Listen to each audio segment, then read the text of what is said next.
Assalamualaikum warahmatullahi wabarakatuh. Perkenalkan, nama saya Zoni Patandean. Saya dari kelompok 3 membahas tentang sistem kardiovaskuler. Baiklah, langsung saja ke penjelasan saya, yaitu sejarah sistem peredaran darah manusia. Yang pertama oleh Papyrus Ebers, yaitu abad ke-6 SM.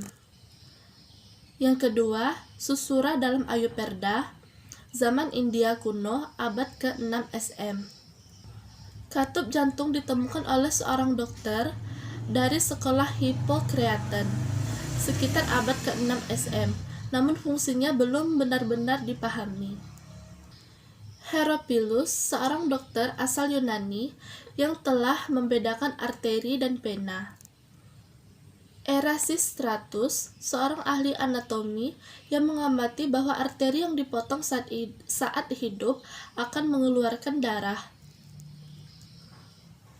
Baiklah, selanjutnya adalah darah.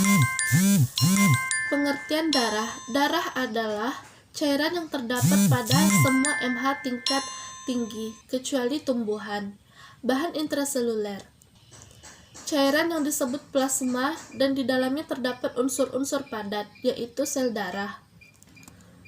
Fungsinya mengirimkan zat-zat dan oksigen yang dibutuhkan oleh jaringan tubuh, mengangkut bahan-bahan kimia hasil metabolisme, dan yang ketiga sebagai pertahanan tubuh dari virus atau bakteri, dan yang keempat menyebarkan panas ke seluruh tubuh dan lain-lain.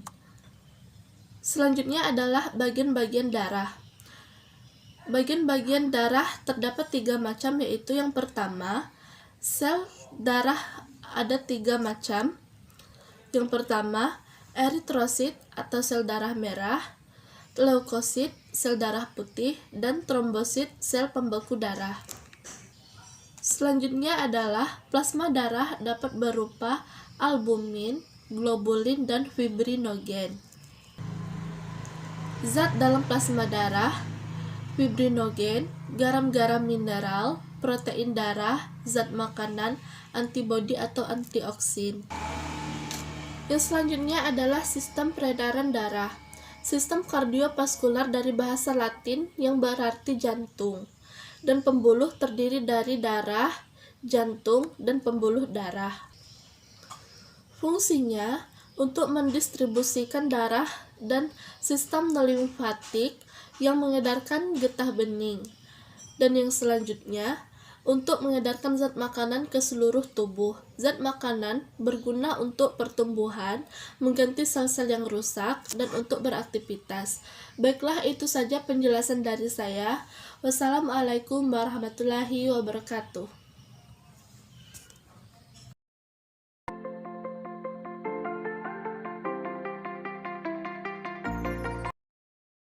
Baiklah, selanjutnya itu ada macam-macam sistem peredaran darah, yaitu sistem peredaran darah itu dibagi menjadi 4, yaitu sistem peredaran darah kecil, sistem peredaran darah besar, sistem peredaran darah terbuka, dan sistem peredaran darah tertutup. Pertama itu ada sistem peredaran darah kecil. Nah, proses dari sistem peredaran darah kecil ini dimulai dari jantung bilik kanan ke pembuluh nadi paru-paru, kemudian masuk ke paru-paru, pembuluh balik paru-paru, kemudian masuk kembali ke jantung serambi kiri. Nah, selanjutnya itu sistem peredaran darah besar. Sistem peredaran darah besar ini dimulai dari jantung bilik kiri atau aorta, kemudian ke pembuluh nadi. Selanjutnya itu masuk ke pembuluh kapiler dan pembuluh balik. Nah, kemudian darah akan kembali ke jantung serambi kanan. Sistem peredaran darah terbuka. Nah, sistem peredaran darah ini yaitu sistem peredaran darah yang cukup sederhana, di mana jantung akan mengalirkan darah ke rongga-rongga yang terbuka di dalam tubuh. Selanjutnya itu ada sistem peredaran darah tertutup. Nah, sistem ini paru-paru akan mengalirkan oksigen dari luar. Setelah oksigen terikat pada darah, maka darah akan mengalir pada saluran sistematik, yaitu pembuluh darah untuk dibawa ke jantung dan akan dipompa ke seluruh bagian tubuh. Selanjutnya itu ada mekanisme peredaran darah pada manusia, di mana saat otot jantung berelaksasi, jantung dalam keadaan mengembang. volumenya besar dan tekanannya kecil. Akibatnya, darah dari vena cava masuk ke dalam serambi kanan. Kemudian, klep AV membuka dan darah terus masuk ke bilik kanan. Sementara di belahan jantung sebelah kiri, darah dari vena pulmonalis masuk ke bilik kiri. Saat otot jantung berkontraksi, jantung dalam keadaan mengerut. Darah yang sudah ada dalam bilik kanan dipompa masuk ke arteri pulmonalis. Pada waktu itu, klep AV menutup, sedangkan klep ke arteri pulmonalis membuka, di mana di bagian jantung sebelah kiri, darah di dalam bilik kiri dipompa masuk ke aorta. Pada saat itu, klep AV menutup, sedangkan klep ke aortanya membuka. Baiklah, saya akan melanjutkan penjelasan dari rekan-rekan saya, yaitu mekanisme peredaran darah. Perlu diketahui bahwa darah kotor yang mengandung sisa-sisa metabolisme serta darah bersih yang mengandung banyak oksigen tidak pernah tercampur. Peredaran darah berfungsi untuk menjaga agar suhu dalam keadaan tetap. Bagian tubuh yang aktif bekerja biasanya mengeluarkan panas. Nah, panas inilah yang akan dialirkan oleh aliran darah terbawa ke bagian tubuh yang lebih dingin. Dengan demikian, suhu tubuh akan menjadi tetap atau konstan. Yang kedua yaitu proses pembekuan darah. Pembekuan darah terjadi ketika kita mengalami luka. Darah akan keluar, di mana trombosit pecah dan mengeluarkan zat yang disebut trombokinase. Trombokinase ini bertemu dengan protombin dengan pertolongan Ca2+ menjadi trombin. Trombin inilah yang bertemu dengan fibrin yang merupakan benang-benang halus yang akan menahan sel darah merah dan terjadilah pembekuan darah. Selanjutnya yaitu struktur alat peredaran darah pada manusia, yaitu jantung. Jantung terletak di rongga dada yang diselimuti oleh perikardium sebagai membran pelindung. Struktur jantung ada 4, yaitu arterium kiri dan arterium kanan, serta vertikal kiri dan vertikal kanan. Dinding vertikal lebih tebal dibandingkan dinding arterium. Vertikal kanan memompa darah ke paru-paru, sedangkan vertikal kiri memompa darah ke seluruh tubuh. Sekat pemisah vertikal kanan dan vertikal kiri disebut septum interventracularis, serta sekat pemisah atrium dan atrium disebut septum atriorum. 3 lapisan dinding jantung yaitu perikardium, yaitu pembungkus luar. Yang kedua, miokardium, yaitu lapisan otot tengah, serta yang ketiga endokardium, yaitu batas dalam. Selanjutnya yaitu denyut jantung dan tekanan darah. Irama dan denyut jantung sesuai dengan siklus jantung.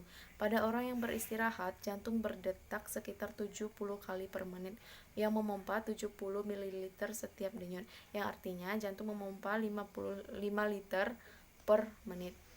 Sedangkan saat orang banyak bergerak atau berolahraga, kecepatan jantung menjadi 150 per menit. Volume denyut lebih dari 150 ml. Hal ini membuat daya pompa jantung menjadi 20-25 liter per menit. Pembuluh darah dibagi menjadi 3, yaitu pembuluh nadi, pembuluh vena, dan pembuluh kapiler, di mana pembuluh nadi atau arteri yang membawa darah menuju kapiler terdiri dari 3 lapisan, yaitu endotel, jaringan elastis, dan otot polos. Yang kedua yaitu pembuluh vena yang membawa darah ke jantung, terdiri dari 3 lapisan yang sama dengan pembuluh nadi atau arteri, yaitu endotel, jaringan elastis, dan otot polos. Yang ketiga yaitu pembuluh kapiler. Pembuluh kapiler adalah pembuluh darah kecil yang terdiri dari satu lapisan sel epitel yang permeabel daripada membran plasma sel. Assalamualaikum warahmatullahi wabarakatuh. Baiklah, saya Novita Sari. Di sini saya perwakilan dari kelompok 3. Di sini saya akan melanjutkan penjelasan dari teman saya, yaitu mengenai sistem peredaran getah bening. Di sini saya akan menjelaskan fungsi dari peredaran getah bening. Yang pertama yaitu untuk sistem pertahanan tubuh. Yang kedua untuk mengangkut kembali cairan tubuh, plasma darah, dan sel darah putih yang berada di luar pembuluh darah, serta mengangkut lemak yang berada di usus dan berada di usus ke dalam sistem peredaran darah. Cara untuk menjaga Cara untuk menjaga kelancaran sirkulasi darah yang pertama itu rutin berolahraga, konsumsi suplemen, pola makan sehat, serta hindari rokok, minuman keras serta polusi. Hindari stres. Selanjutnya yaitu kelainan serta penyakit dari sistem peredaran darah. Yang pertama itu adalah anemia. Yang kedua sickle cell, polisitemia, terus leukemia. Adapun meliputi dari kelainan penyakit itu adalah yang pertama itu varises, hemofilia, trombositopenia, valvular heart disease, perikarditis dan endokarditis.